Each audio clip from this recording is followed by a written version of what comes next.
Nellore special Nellore చేపల పులుసు అయితే తయారు చేస్తున్నాను. దీని తయారీ విధానం, వీటికి కావాల్సిన పదార్థాలు ఏంటో మీకు చెప్తాను. అసలు ఈ నెల్లూరు చేపల పులుసు అంటేనే చాలా ఫేమస్. నాకైతే చాలా ఇష్టమైన మై ఫేవరెట్ చేపల పులుసు అండి. చాలా బాగుంటుంది. మీరు ఒకసారి ట్రై చేయండి. వీడియో నచ్చితే చిన్న లైక్ ఇవ్వండి, అలాగే సబ్స్క్రైబ్ చేసుకోండి. చేపల్ని నీట్గా ఇలా కడిగేసుకున్నాక ఉప్పు, పసుపు, కారం వేసి నీట్గా మ్యాగ్నేట్ చేసుకొని పక్కన పెట్టుకోవాలి. చాలా టేస్టీ అండి. ఈ ముక్కలకి ఇలా వేసుకున్నప్పుడు మాత్రమే మన ముక్కలకి ఉప్పు, పసుపు, కారం అనేది పడుతుంది. అప్పుడు నీచు వాసన అనేది లేకుండా తినేదానికి బాగుంటుంది. మీరు ఒకసారి ట్రై చేయండి. ఈ నెల్లూరు చేపల పులుసు రాగి సంగటైనా సరే, సజ్జ సంగటైనా సరే, వైట్ రైస్కైనా సూపర్గా ఉంటుంది. మంచి కాంబినేషను. మీరు ఒకసారి ట్రై చేయండి. నేనైతే ముందుగా మనకు చేపలు ముక్కలు నలగకుండా ఉండడానికి కోసం ఒక వెడల్పాటి దాబర అయితే పెట్టుకున్నాను. నా దగ్గర పల్వా దాబర అంటారు కదా, అలాంటిది అయితే ఉండింది. దాన్ని అయితే పెట్టుకున్నాను. దాంట్లో ముందుగా ఆయిల్ వేసి, తర్వాత ఆవాలు, 2 ఆనియన్స్ అయితే సన్నగా తరిగి పెట్టుకున్నాను. ఇవి కొంచెం గోల్డెన్ బ్రౌన్ వచ్చే విధంగా వాడ్చుకోవాలి. అలా వాడ్చుకున్నప్పుడు మాత్రమే మనకు కర్రీ టేస్ట్ అనేది ఉంటుంది. తర్వాత టమోటా వేసి నేనైతే 4 టమోటాలు అయితే తీసుకున్నాను. లేదంటే మీరు అంతకుమించి ఎక్కువ తీసుకోవచ్చు. నేనైతే 4 టమోటాలు మాత్రమే తీసుకున్నాను. ఇలా నీట్గా సన్నగా కోసేసి ఆనియన్స్ వాడాక ఇట్లా వేసేసుకోవాలి. నేను ముక్కలు కలుపుకున్నాం కదా, దాంట్లో అయితే చింతపండు పులుసు అయితే పోసేసుకున్నాను. ఆ మ్యాగ్నేట్ చేసిన ముక్కలలోనే చింతపండు పులుసు అయితే పోసేసుకున్నాను. ఇలా టమోటాలు, మనకు ఆనియన్స్ అన్నీ కూడా ఇలా మగ్గినాయి అనేసి ఒకసారి కలుపుకోవాలి. చూడండి, వీడియోలో చూపించే విధంగా ఇలా నీట్గా అయితే ఒకసారి ఇలా కలిపేసుకోవాలి. ఇప్పుడైతే మనకు టమోటా, ఎర్రగడ్డ అనేది వాడిపోయింది. మనకు పచ్చి వాసన పోయేంత వరకు అయితే వాడ్చుకోవాలండి. అలా వాడ్చుకున్నప్పుడు మాత్రమే మనకు కూర అనేది టేస్ట్ అనేది వస్తుంది. తర్వాత నేను కొంచెం కరివేపాకు అయితే వేసుకున్నాను. ఈ చేపల కూర అంటేనే కరివేపాకు వేస్తేనే కమ్మగా ఉంటుంది. ఇలా నీట్గా ఒకసారి అయితే కలిపేసుకోవాలి. కలిపేసుకున్నాక నేనైతే కొంచెం కొత్తిమీర, పుదీనా అయితే వేసుకున్నాను. సన్నగా కట్ చేసి పెట్టుకున్న కొత్తిమీర, పుదీనా అయితే వేసుకున్నాను. వేసుకున్న వాటిని పచ్చి వాసన పోయేలాగా మరి ఒకసారి వేయించుకోవాలి. ఇలా వేయించుకున్నప్పుడు మాత్రమే మనకు కూర అనేది పచ్చి వాసన లేకుండా కమ్మగా ఉంటుంది. దీంట్లో ముందుగా వేయించైతే పక్కన పెట్టుకున్నానండి. కొంచెం జీలకర్ర, ఆవాలు, మెంతులు, ధనియాలు వేసి వేయించి పక్కన పెట్టుకున్నాను. ఇలా ఇప్పుడు మనకైతే టమోటా, ఆనియన్ అయితే బాగా అయితే ఫ్రై అయిపోయింది. చూడండి, నూనె అయితే ఇలా పైకి తేలుతుంది కదా, అప్పుడైతే మనకు టమోటా అనేది వేగిపోయినట్టు అర్థము. ఇందాకలా మ్యాగ్నేట్ చేసుకున్న ముక్కలలో చింతపండు పులుసు అయితే పోసుకున్నాం కదా, దాంట్లోకి పులుపుకి సరిపడినంత ఉప్పు, పసుపు, కారం కూడా మళ్ళీ ఒకసారి ఇలా వేసేసుకోవాలి. చూసారా, మనకు సరిపడినంత వేసేసుకోవాలి. మనకు ముక్కలలో కొంచెం వేసుకుంటామండి. పులుసుకు సరిపోయినంత వరకు మళ్ళీ ఉప్పు, పసుపు, కారం అయితే వేసుకోవాలి.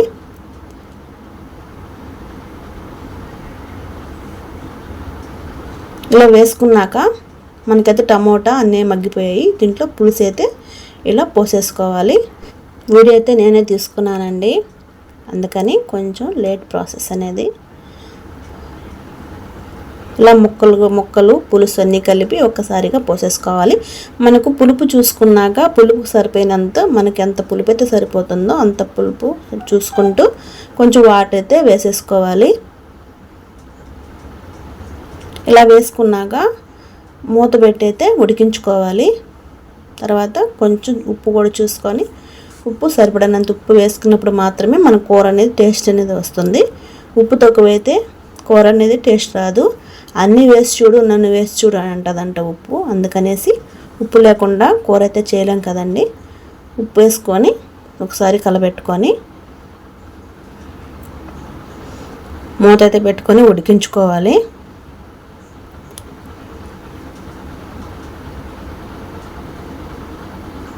చూసారా ఎంత కలర్ఫుల్గా ఉందో. ఇప్పుడు నేనైతే ఇలా మూత అయితే పెట్టేసుకున్నాను. మూత పెట్టుకొని ఒక పొంగు అయితే ఇలా వచ్చేసిందండి. ఇంకా కూర అయితే ఉడకడం స్టార్ట్ అయిపోయింది. మామూలుగా అయితే ఒక క్లాత్తో దాబర్ని ఊరికి ఇలా తిప్పాలండి. కానీ నేను అది కొంచెం పెద్ద వేయడం వల్ల నేను తిప్పలేదు, గెంటుతోనే లైట్గా ఇలా కలబెట్టాను. తర్వాత మూత పెట్టి మళ్ళీ ఇలా ఉడికించుకున్నాక చూడండి ముక్కలన్నీ పైకి తేలుతూ ఎంత బాగా ఉడుకుతున్నాయో చూసారా. మీరు చూసిన నోరు ఊరిపోతుంది కదా. మీకు ఒక మాట చెప్పాలండి, అస్సలు నాకు చేపల కూర కానీ సాంబార్ కానీ అస్సలు రాదండి. మా అమ్మ చేస్తుంటేనే తినేదాన్ని, మా అమ్మ చేసి నాకు పంపించేది. ఇప్పుడు మా అమ్మ లేకపోవడం వల్ల నేను ఖచ్చితంగా చేసుకోవాల్సి వచ్చింది. ఇప్పుడైతే 2 కూరలు బాగా చేసుకుంటాను. నాకు 2 కూరలు కూడా బాగా వచ్చేసాయి. చేపల కూర చేయాలంటేనే భయం వేసేదండి నాకు, కానీ ఇప్పుడు చేపల కూర అనేది పర్ఫెక్ట్గా చేసుకుంటాను. దీంట్లో మామిడి ముక్కలతో వేసుకుంటున్నాను. మామిడి ముక్కలు ఎన్ని వేసుకుంటే అంత టేస్ట్ అండి. మాకైతే మామిడి ముక్కలు మేమైతే ఎక్కువ వేసుకుంటాము. మీకు ఎంతమందికి చేపల కూరలో మామిడి ముక్క అంటే ఇష్టమో కామెంట్ చేయండి.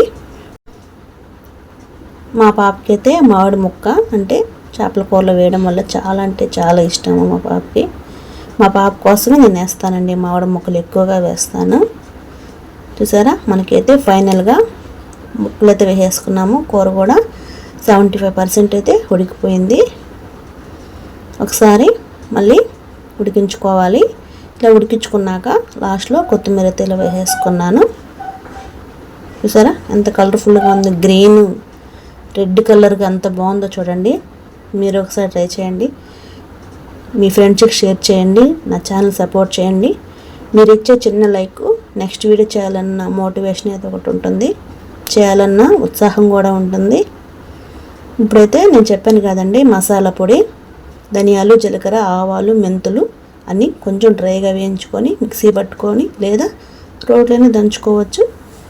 ఇలా పొడి చేసుకున్న పౌడరు, ఇలా దంచుకున్న పౌడర్ని ఇలా వేసేసుకోవాలి. వేసేసుకున్నాక లోపలికి గరిటె పెట్టి కలయి పెట్టకూడదండి. ఇలా కలయి పెట్టినప్పుడు చెదిరిపోతాయండి ముక్కలు. నేనైతే ఉప్పు చూసి ఒకసారి మళ్ళీ ఉప్పు అయితే వేసేసుకున్నాను. చాలా అంటే చాలా టేస్టీగా ఉంది, మీరు ఒకసారి ట్రై చేయండి. చాలా అంటే చాలా బాగుంది. మళ్ళీ ఒకసారి మూత పెట్టుకొని ఒకసారి ఇలా ఉడికించుకుందాము. చూసారా మూత తీసాక ఇలాగా కళ్ళిపిల్లిగా ఇట్లా ఉడకాలండి. కళ్ళిపిల్లిగా అంటే మా అమ్మ అనేది నాకు అలాగే వచ్చేసింది. ఇలా ఉడకడం వల్ల మనకనేది చేప అనేది బాగా ఉడికిపోవడం చేత బాగుంటుందండి. కూర అనేది నీచు వాసన లేకుండా బాగుంటుంది. మీరు ఒకసారి ట్రై చేయండి, చాలా అంటే చాలా బాగుంటుంది. అందులో నెల్లూరు స్పెషల్ చేపల పులుసు అంటేనే అంత ఫేమస్ అండి. కూర అయితే రెడీ అయిపోయింది. ఇప్పుడైతే మా నాన్నకైతే అన్నము కూర అయితే వేసి ఇచ్చేస్తున్నాను. మా నాన్న చాలా బాగుందమ్మా అని అన్నారు. చాలా బాగుంది, చాలా బాగా చేసావని కూడా అన్నారు. మీరు ఒకసారి ట్రై చేయండి, మీ ఫ్రెండ్స్కి షేర్ చేయండి. అలాగే వీడియో నచ్చితే లైక్ చేయండి, సబ్స్క్రైబ్ చేసుకోండి. ఇంకా మరిన్ని వీడియోస్ కోసం నా ఛానల్ని సపోర్ట్ చేయండి. మీ ఫ్యామిలీలో ఒక మెంబర్గా నన్ను ఆదరిస్తారని మనస్ఫూర్తిగా కోరుకుంటున్నాను. వీడియో నచ్చితే లైక్ ఇవ్వండి, మర్చిపోవద్దు. Thank you for the watching.